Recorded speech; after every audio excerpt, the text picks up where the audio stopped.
আসসালামু আলাইকুম। কেমন আছেন সবাই? আশা করি ভালো আছেন। আলহামদুলিল্লাহ আমরাও অনেক ভালো আছি। চলে আসলাম আপনাদের সাথে গল্প করতে আর আমার শ্বশুরবাড়ির ২য় দিনে আমরা কি করলাম সেটা একটু শেয়ার করতে।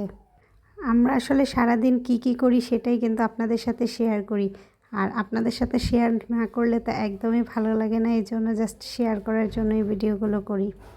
আর আমার ভিডিওর কোনো অংশ যদি আপনাদের ভালো লেগে থাকে তাহলে অবশ্যই চ্যানেলটি সাবস্ক্রাইব করে দিবেন আর বেশি করে শেয়ার করে দিবেন, লাইক, কমেন্ট, শেয়ার করবেন। সকালবেলা ঘুম থেকে উঠেই দেখি শাশুড়ি মা নাস্তার রেডি করছে আর যে জিনিসটা আমি একদমই পারি না, এটাকে ওরা খোলাজা পিঠা বলে আর এটা নাকি অনেক সহজ ওনাদের কাছে বানাতে, কিন্তু আমি কোনোভাবেই বানাতে পারি না। চালের গুঁড়ার সাথে একটা ডিম দিয়ে তারপরে কিন্তু এটা বানাতে হয়। তো তারপর আমি বললাম যে দেন আমি একটু ট্রাই করি, কিন্তু দেখেন আমারটা কেমন হয়েছে।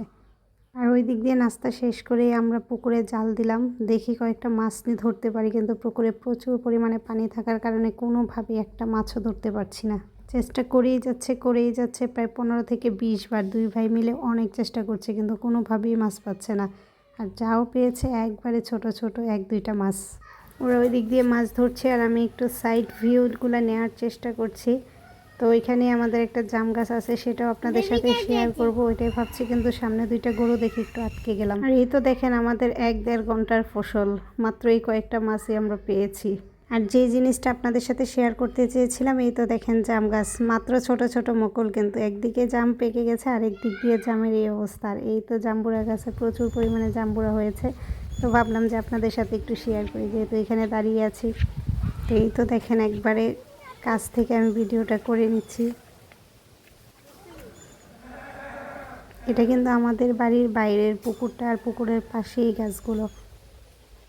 তো ভাবলাম যে যেহেতু ওইখানে দাঁড়িয়ে আছি তো একটু শেয়ার করি। অনেকক্ষণ টাইম ওইখানে পার করে চলে এসেছে। আর এটা হচ্ছে পাকা আমের আমসত্ত্ব। আমি কিন্তু কখনো পাকা আমের আমসত্ত্ব দিইনি, এই প্রথম। তো আমার শাশুড়ি মা আমাকে শিখিয়ে দিচ্ছে কিভাবে পাকা আমের আমসত্ত্ব দিতে হয়, আর সেইভাবেই কিন্তু আমি করছি। আর পাঁচফোড়ন অল্প একটু উপরে দিয়ে আবার দিয়ে দিলাম। আর এখন চলে আসলাম ছাদে।